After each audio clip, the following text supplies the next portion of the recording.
long time, Snake. 15 years to be precise, an eternity for any tactical espionage icon. Freeze. Like old Snake, Metal Gear Solid 4, Guns of the Patriots, is a fossil, a genetic dead end of gaming evolution, the unhinged and overflowing masterpiece that barely left a mark on the art form. Despite its critical and commercial success, MGS4 is rarely regarded as top-tier Metal Gear, and we're about to find out if that's actually fair.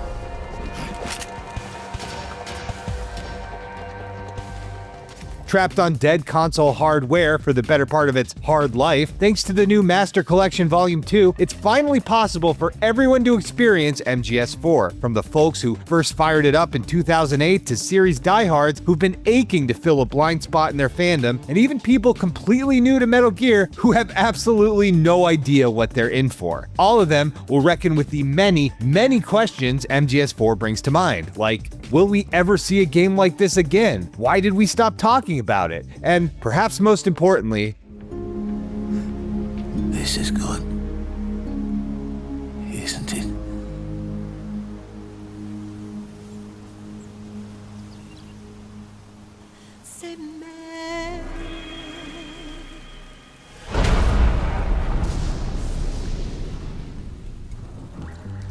Hideo Kojima did not want to make this game. He publicly declared his desire to end the franchise as early as Metal Gear Solid 2, then proclaimed that he was finished with the saga after Snake Eater. Nothing about those all-time classics resembles the work of someone who'd run out of ideas or a series gone stale. Kojima's words were weary, but his deeds said otherwise. He wasn't really ready to move on. Both of these games ooze with a sense of momentum and life. Guns of the Patriots feels different. There's a gloomy weight to the game, like a funeral, the raucous kind where friends, grudges, and old flames gather to settle scores, awkwardly hook up, and celebrate the end. Prior to MGS4, we'd last seen Solid Snake in 2001, when he dropped a prophetic monologue and vanished into the streets of Lower Manhattan shortly after the former president of the United States crashed into the city with a giant sci-fi submarine.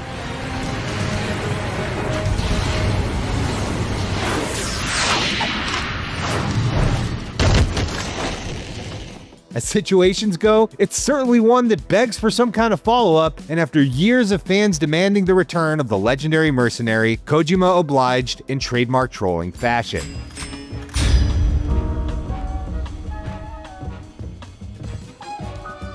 You don't get the cocky, mech-smashing super soldier who slays Tengu by the dozen with a metafictional bandana. Kojima, who reportedly received death threats over his reluctance to move the story forward with MGS4, instead delivers a feeble, actively decomposing relic. Old Snake grunts, screams, coughs, and gags wetly as he crawls in agony through his final mission.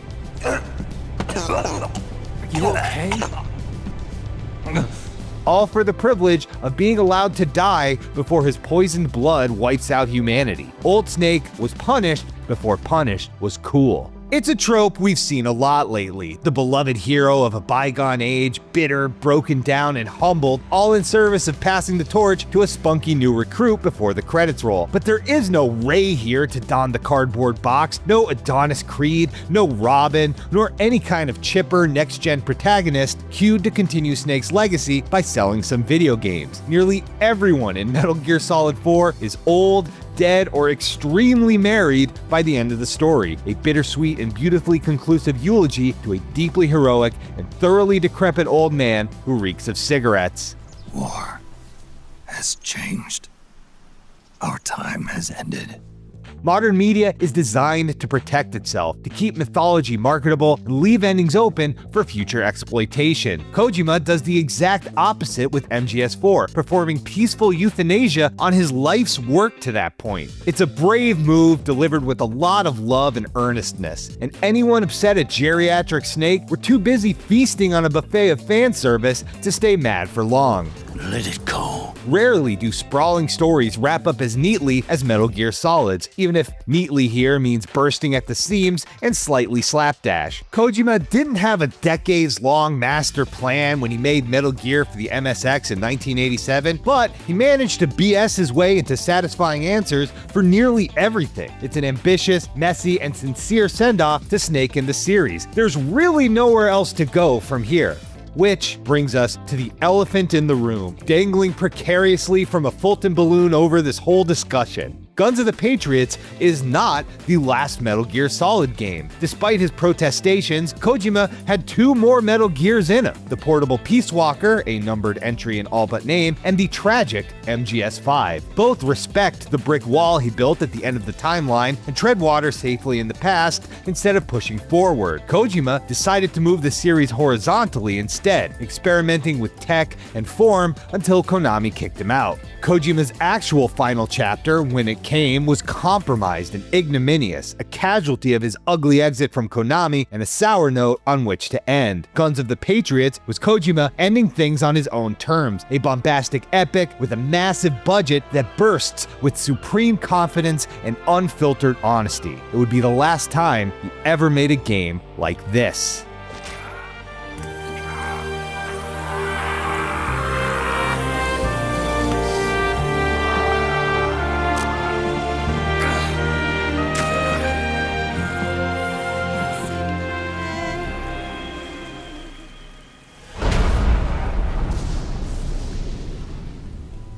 Guns of the Patriots, like every mainline Metal Gear game before it, is structured like a linear cinematic action-adventure story. You control a character from the beginning of their journey to the end, carving a straight line through the plot without any sort of side quests to speak of. It's almost quaint from a 2026 lens, where half the industry runs on open worlds and the other on live service menu slop. But this was Kojima's MO throughout the early part of his career. And yet, for something so committed to telling one continuous story in agonizing detail, MGS4 feels oddly episodic. Each of its 5 acts is practically a different genre. One minute you're scooching across a battlefield, the next you're skulking through the streets of Eastern Europe in a trench coat. Kojima drops us into war zones and weapons facilities across the globe, introduces new ideas, and moves past them just as quickly.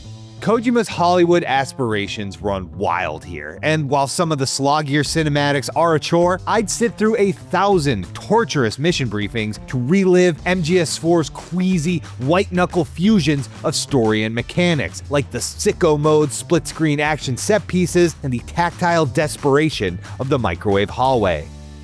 The game's linearity is a huge strength. We embody Old Snake through every second of his grueling ordeal. We wince with every injury and every brutal negging. Solid Snake was our stand-in from the moment he infiltrated Outer Heaven, detours aside, and we feel every moment of the long journey as he slugs it out with Liquid one last time. That sense of embodiment, being inside Snake, a part of him, you can't get that from a mission select screen. But Kojima's next and last games in his Metal Gear Solid saga would be built with these impersonal menus in mind.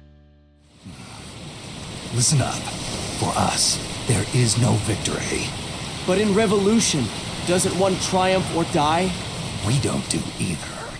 Frustrated with the PS3's limitations for his grand-scale vision, Kojima went small instead. Also available in Master Collection Volume 2, Metal Gear Solid Peace Walker was originally built for the handheld PlayStation Portable, so a sprawling linear opus was pretty much off the table without the luxury of Blu-ray discs and cell processors. Instead, he designed for the handheld system's strengths: short, snackable stealth missions selected from a menu, perfect for a train ride or waiting room. Start talking. Previous Metal Gears relied on blockbuster storytelling to keep you coming back, but Peace Walker leans on addictive base building, optional challenges, and RPG systems borrowed from Monster Hunter to keep you hooked. 7 years after Snake blunt slid across the big shell, grinding was back in Metal Gear, and this time it was here to stay. Kojima is clearly fond of the results. He considers Peace Walker the 5th mainline MGS game, and thanks to re-releases, it's had far more staying power than the average PSP game.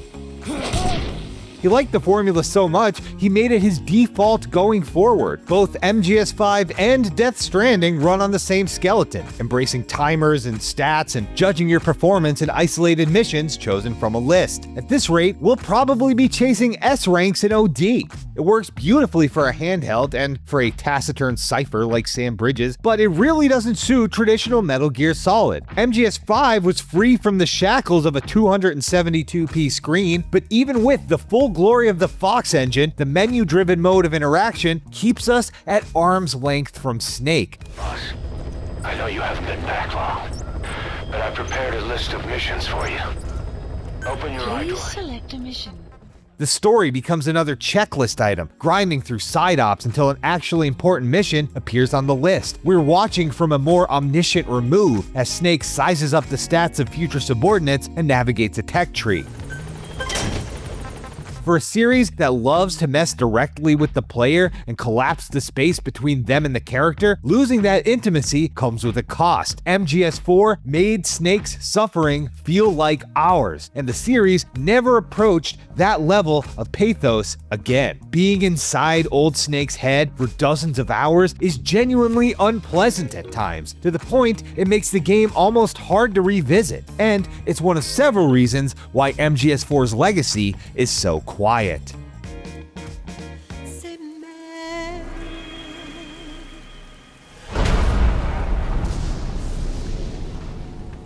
It's hard for a game to have an ongoing influence when nobody can play it. Metal Gear Solid 4 has been unavailable for years, buried alive on hardware that hasn't been sold for nearly a decade. Countless classic titles are trapped on ancient tech, but it's rare for a numbered entry in a massive AAA series.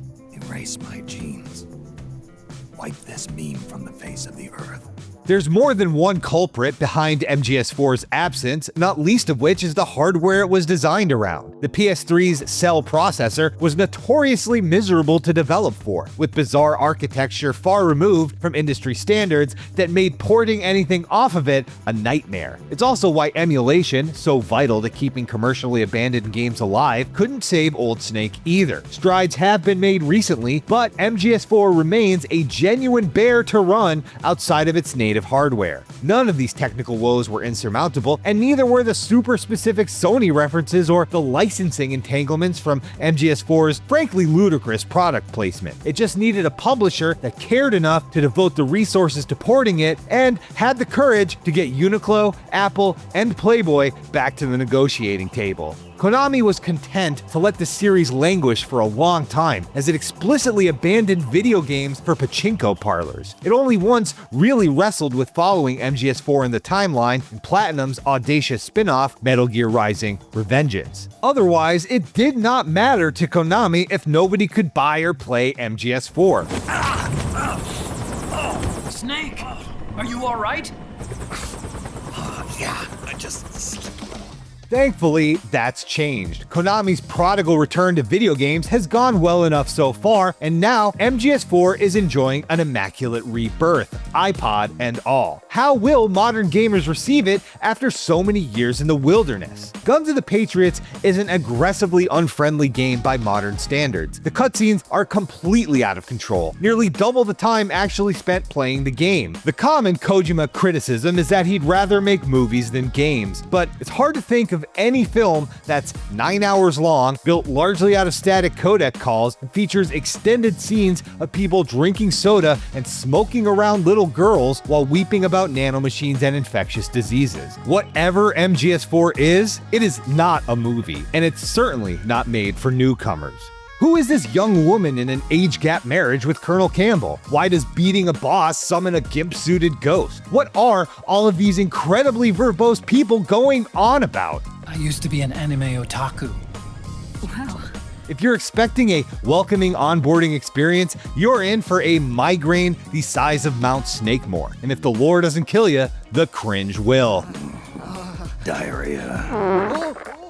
MGS4 isn't spoken of in the same breath as the first 3 games, and when it does come up, it's rarely for what it actually accomplished. And since almost nobody's been able to play the game for so long, its reputation as an uncomfortable cutscene parade is all that remains. Opinion calcifies when there's nothing around to contradict it. That's not to say nobody's tried to pick up what MGS4 put down. Resident Evil Requiem almost feels like a tribute at times, a last ride for a long-suffering hero who makes a pilgrimage back to where his story started while dying from a sci-fi disease that makes him cough a lot. By the end, Leon is upgrading his weapons with counterfeit Drebin points, dueling hand-to-hand with his longtime rival, and dragging himself inch by agonizing inch through a high-tech hallway. Without spoiling where it lands, Requiem doesn't have the nerve to go out on a limb sim like MGS4. Its tribute to Raccoon City sends us on a nostalgic trip through a place we've already walked through twice in HD, stopping far short of the wobbly PSX vertices in MGS4's homage to Shadow Moses, another holy gaming space introduced in 1998. The ending stops short as well, a clean-cut affair that leaves plenty of room for further adventures and profitable sequels. AAA gaming didn't go in an MGS4 direction in the intervening years. Budgets are too big and bosses too demanding to allow a freakazoid like Kojima off the leash again. Unless you're the man himself, of course. But Kojima only gets away with that because he had the power to leave the system that made MGS4 possible. Everyone else is still answering to a spreadsheet and understandably gun-shy about unfettered visionaries. Modern gaming's play-it-safe instincts could do wonders for MGS4's reputation. George Lucas and his Star Wars prequels suffered a similar rap over the years, dismissed as the bloated, self-indulgent work of an auteur no one could rein in. But a decade of focus-tested corpo Star Wars sequels has sparked a genuine reevaluation of the much-maligned episodes 1, 2, and 3. And now that it's available again, MGS4 deserves the same treatment. Both the prequels and MGS4 are messy, overstuffed, and often embarrassing, but they are never once indifferent. Sincerity ages a lot better than caution. Ultimately, everyone has to judge Metal Gear Solid 4 for themselves, to witness the grandiosity, endure the hour-plus uninterrupted cutscenes, and gaze hypnotically at old Snake's butt cheeks amidst a bombardment of jargon and lore. At least now you'll get the chance to, and when you do finally sit with Kojima's wayward masterpiece, you might like it more than you'd think. You might even say, You're pretty good. You're pretty good. Pretty good. Thanks for watching, everyone. Now tell us, where do you stand on MGS4? Does it top your tier lists, or was its absence a blessing in disguise? Let us know in the comments, and be sure to check out IGN for more on Metal Gear Solid and the Master Collection Volume 2.